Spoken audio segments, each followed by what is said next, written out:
In the US, the wealthy steal from the poor and take it for themselves. So they figure out how to be a business model that, when we're supposed to be a free market economy, which in theory may keep prices low, but then they get monopolies and they just keep jacking the price, and we all have to pay it for all our necessities.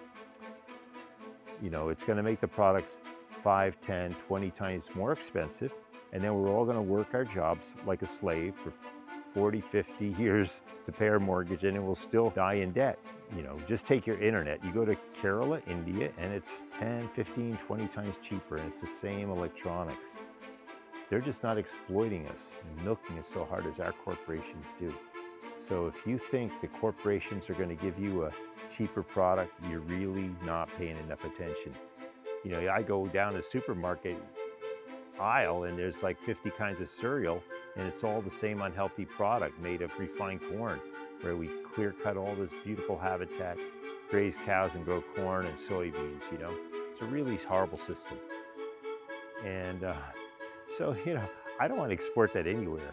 I think it's exploitative and mean, nasty, ugly capitalist system. And the money is controlling the country, the big money, and it's oil money and it's weaponry, and that's what's running the world.